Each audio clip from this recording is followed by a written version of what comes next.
One thing that hurts relationships is comparing your partner to other people. But something that also hurts relationships is discarding them when they hurt your feelings. In this video, I respond to a letter from a young woman I'll call Brianna, who was devastated by her boyfriend's comments about his own exes, and she writes, "Hi, Anna. I met my boyfriend almost a year ago on Bumble. He asked me to be his girlfriend a month later. I had never had a man ask me to be their girlfriend, so I excitedly accepted."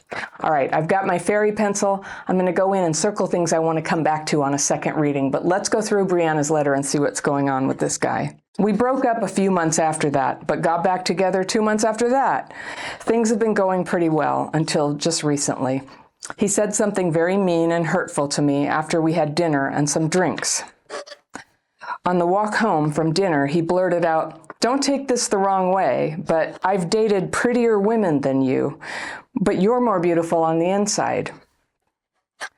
The comment hurt me to my core, and we had an ugly breakup that night.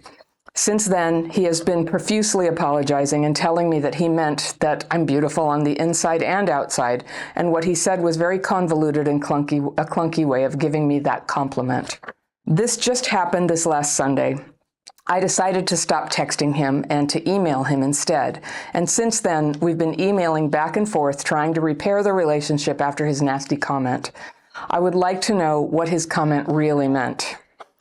Does he really think his exes are prettier than me? If that's the case, why is he not with them? Was what he said a manipulation tactic to jab at my self-esteem? Okay, that's it from Brianna. Nice short letter. Big, painful problem.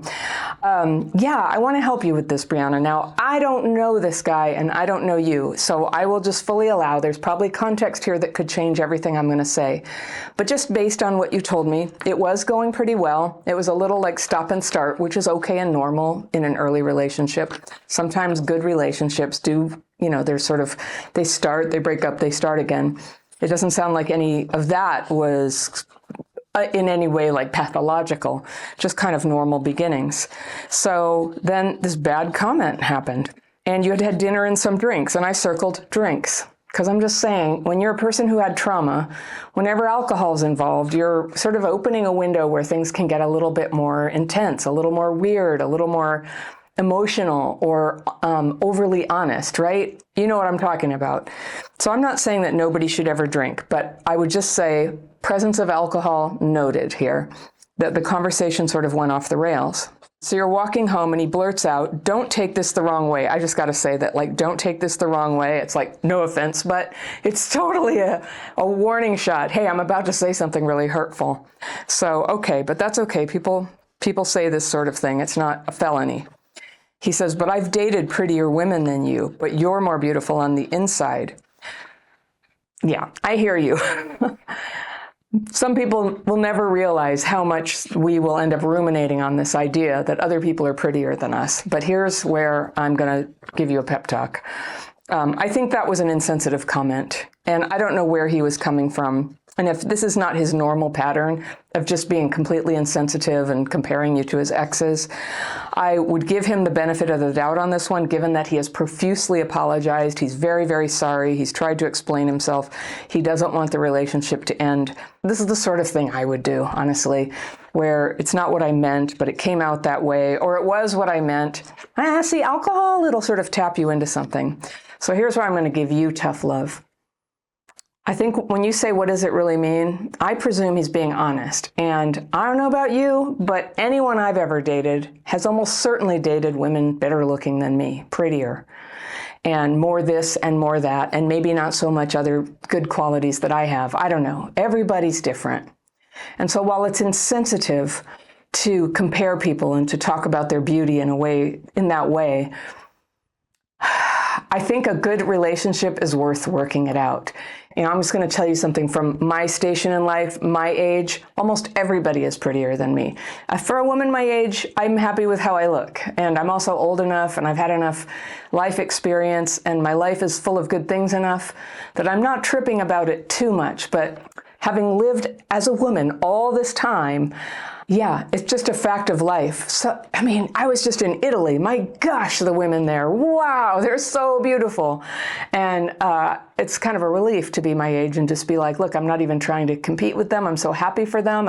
How lovely that beautiful women are sitting around the restaurant here. And then I think to myself, my son is probably delighted to be in the presence of all these women. And I also remember in younger days, the way some people would talk about women as if only the pretty ones counted. And I was never in that club. There's like all this pain. But when somebody refers to prettiness or a comparison about it, they're not actually responsible for all that stuff that happened in my younger days, the comparisons or the assumptions from people. I'll tell you one that bugs me when they go, if women just knew that they had all the power, they wouldn't muck around. Like all the men are just crazy about them, maybe women too, but they're just, they're just so beautiful. And the thing is, if you're like super duper pretty, everybody wants you. But if you're average pretty, if you're just kind of a normal person, you might not get sought after by everybody who goes by. That was certainly my experience. So when people say something just what they mean to be praise about women in general, going, oh, they're so beautiful if they only knew. I always have this like old little vestige of pain, just like, well, I was really overweight in my teens. I did not get picked or asked out to the prom or anything like that. It doesn't automatically happen. There's this pain around it. I think it's gotten a little better than it used to be in many ways, and maybe not. But there's just going to be a lot of judgment, critical assessment of like, how do I look? How do I look? So it's a huge thing that we have to get free of. But if you really want to get free of it, rather than rejecting people who really care about you, who said the wrong thing, you've expressed yourself, he's apologized. And getting free means facing and being rid of those old fears that you have to be the prettiest girl he's ever known. Because you don't have to be the prettiest girl. I think he was trying to say that you're very cool, I know. I know, it's weird. But such is life. I haven't met people who were perfect and never said weird things. So if this was in the context of somebody who was selfish and always looking around and making you hurt, well, that would be a different thing. But I'm not hearing that in your letter. So I say, accept his apology, give him a pass, and write some fears and resentments. You can use my daily practice technique to just start, getting that old idea about being the prettiest girl out of your head. It's a toxic idea. It tortures us. It causes us to distance from other people, from not just the boyfriend, but other women, and to feel like we're in competition. And you can start to free yourself all of that. And I guarantee you, the most attractive human beings are people who are free, who are not tripping all the time about what other people think about them. I hope you'll come back. Let us know in the comments how it turned out with this guy. I say give him a chance. All right, if you're watching this video and you want to know signs of a good partner, I've got a free download for you, things to look for to know if the pieces are there so that there's potential for a relationship that lasts. And I've got that free download right here, and I will see you very soon.